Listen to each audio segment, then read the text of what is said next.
I've often wondered what I would do if somebody planned on coming over and I didn't have any bread, which might not happen, but today's an example. If somebody wanted some of my sourdough, I don't have any.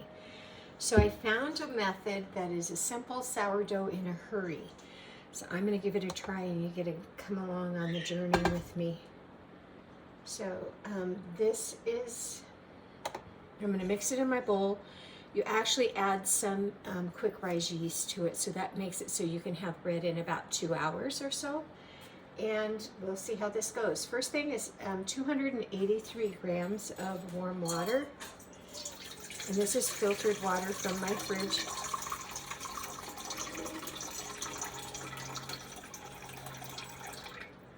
I put too much. 283, not 93.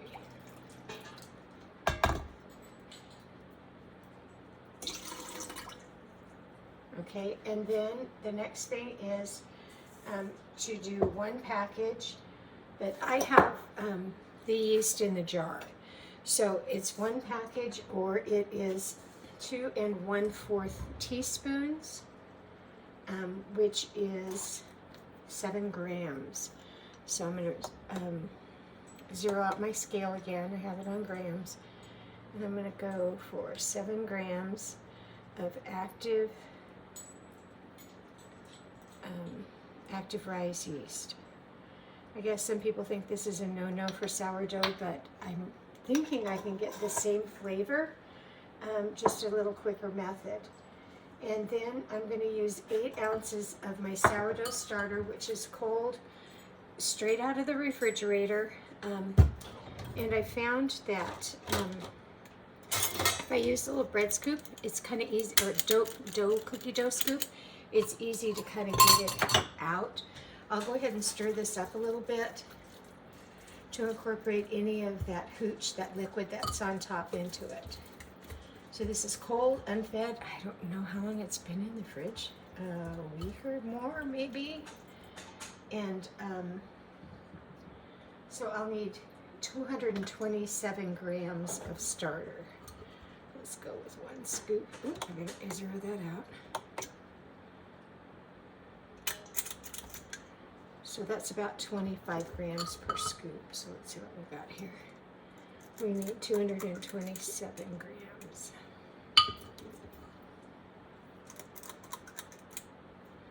So you can see that I'm going to be low on my starter after I make this. So I will go ahead and, it's 202.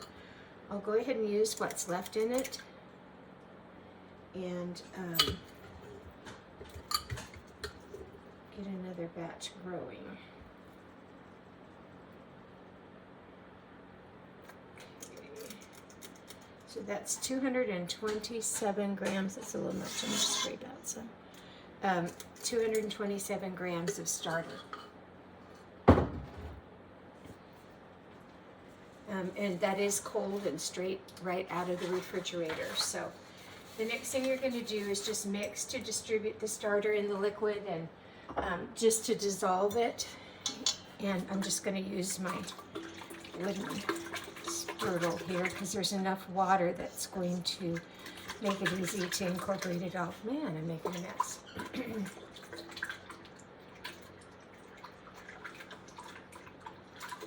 So that's all incorporated together.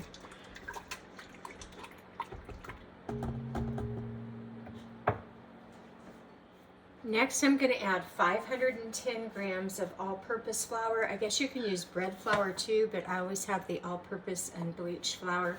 I have a little bit left in this bag. Let me zero out the scale. And I need 510 grams.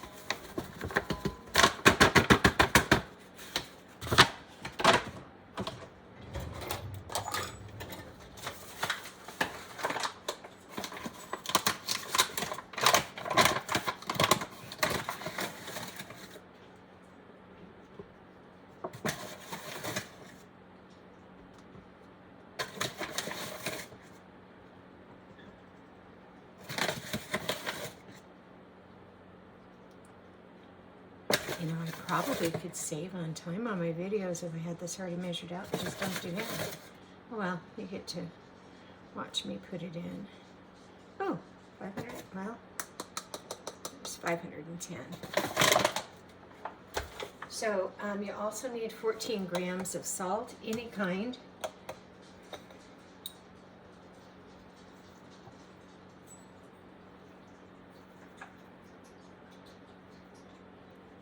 And this is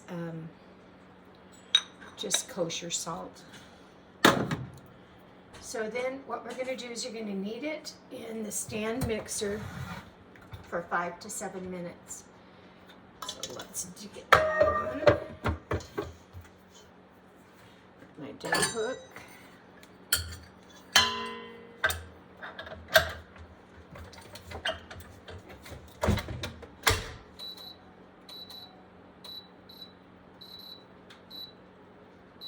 And we'll let it go 5 to 7 minutes.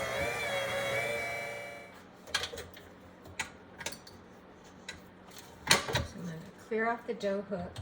And from what I've read on this recipe, it is going to be a little bit stickier dough. So we shall see. And it should be smooth, pliable. It said you should be able to stretch it a few inches without tearing, which I can do in here. And I'm going to cover it and let it rise for 60 to 90 minutes. And it says until doubled. But there's a quicker way, so we're going to give that a try. The quicker way is that you can microwave it in 5-minute increments for about 5 cycles. So I'm going to give that a try. So I have this Rubbermaid plastic container with a lid. I'm going to just spray it a little bit with olive oil. And then I'm going to go ahead and put my dough, I'm kind of leery of this, put my dough into the container. Yeah, this is really sticky. There's more back in here too.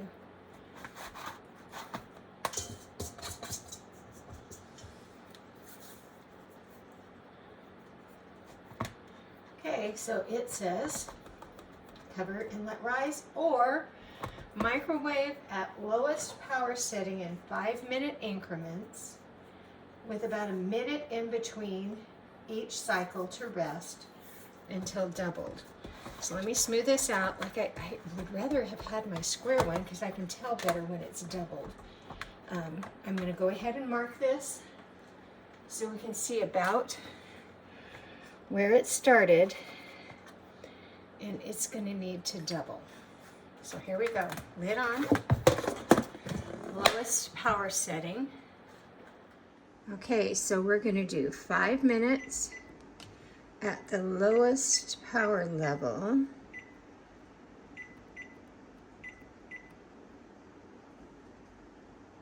It says press start. So I'm going to stick it in. I'm going to let it have a little breath of air and start. So while I'm waiting for that dough to rise in the microwave, I'm going to go ahead and clean out my jar. And this other jar I'm putting it in is 460 grams empty, so I'll see how much is left here.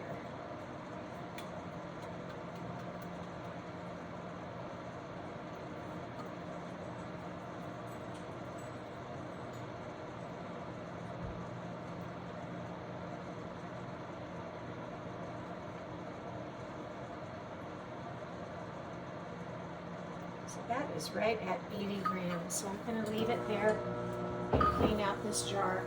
So then that means I'm going to add 80 grams of water.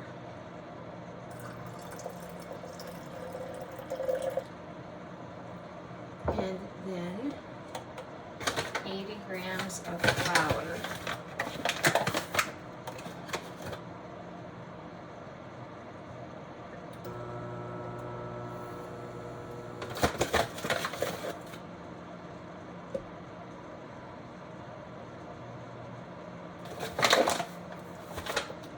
And mix this up.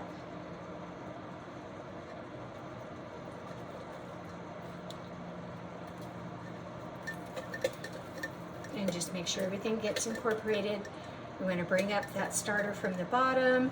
You want to be able to clear the sides, get all the flour, dry flour bits off, and this is what it'll look like.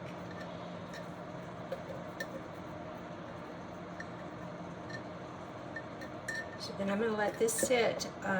Should be just in a couple of hours, it should double. And then I'll just put it in the refrigerator. Once it's been active, it can go in the fridge.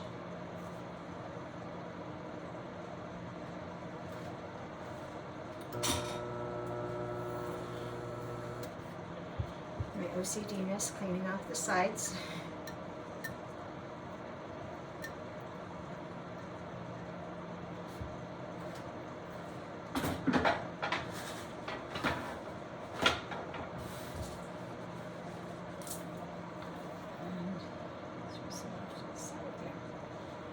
And then just wipe it down with a damp cloth.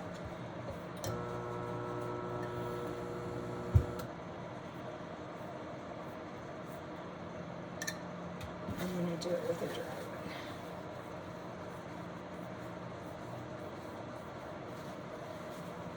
one. So I'm going to put the lid on this, just so that it catches, so that it will still have some room to breathe.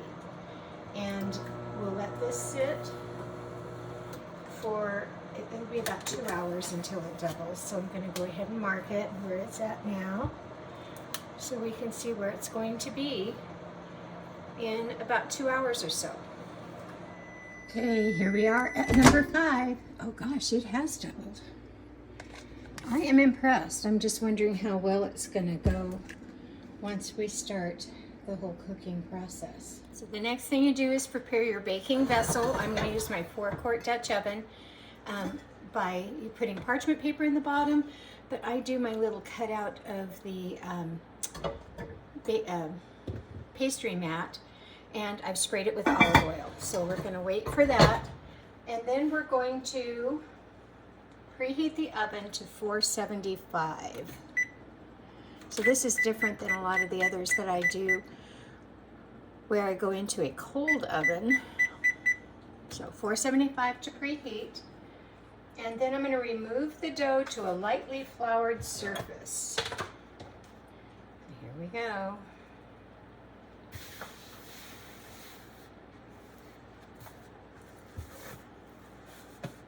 Huh. It's quite light and airy. I'm impressed. Okay, so then you're going to go ahead and shape it like I've done on my others into a bowl. This is really stickier.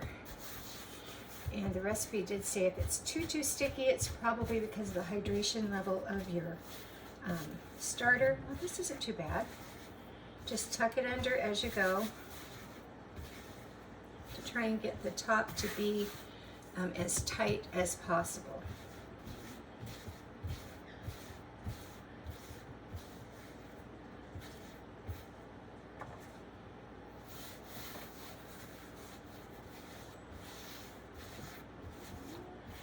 It's really slack though. I'm kind of wondering if it's going to hold its shape in the pan. We shall see. So I'm tucking and turning and dragging to get that tension and tightness on the top.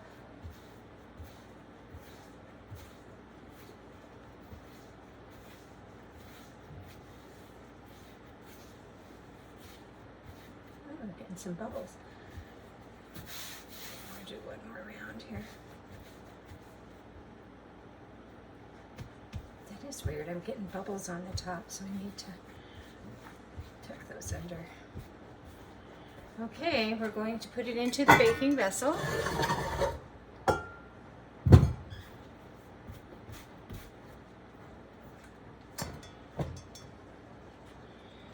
And cover it. And it's going to need to rise for another 30 to 45 minutes. I don't know if it's going to take my oven that long to get to that temperature. I probably should have set the temperature later, but then we'll put it into the 475 degree oven, and I'll show you how I score it this time. I won't forget that video. So it has been about 50 minutes and it is almost to the top of my pan, so my Dutch oven. So I'm going to go ahead and bake it. This is a lame, spelled L-A-M-E. People call it a lame. It's a way that you can score your loaf without cutting your fingers on the razor blade. You can also just use scissors too, but let's try and give this one kind of a curve cut so that it will have an ear, which I don't know why people think those are great. It tears up my mouth. It will deflate some when I cut it. So I'm going to go ahead and bring this across, and then I go back. You need to have about an inch deep. And I have another trick I'm going to show you too here in just a second. Well, in about 5 minutes. I'm going to go ahead and put this in the oven. The oven is at 475, and in 5 minutes I'm going to take the lid off and I'm going to go ahead and score it some more. So, couldn't do it with one hand and one hand in the camera. So it is in the oven. I do always put a cookie sheet underneath, and I make it so that it is in about the center of the oven. So I'll set a timer for 5 minutes. So I'm not sure what I said on how long to cook, but it's supposed to bake for 30 minutes uncovered, or I should say 30 minutes covered. So we're going to go ahead and take off the lid. And then we're going to do 15 more minutes uncovered.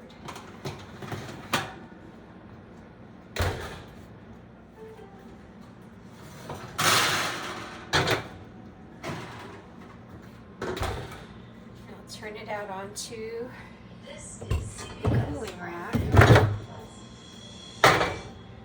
So this is what we've got.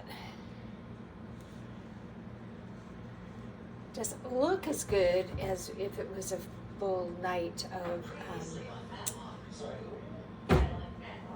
the first rise and everything, but we'll see what it tastes like. It has to cool about 2 hours. If you want to eat it right now, the best way to do it is to tear it so that you won't mush it up with a knife.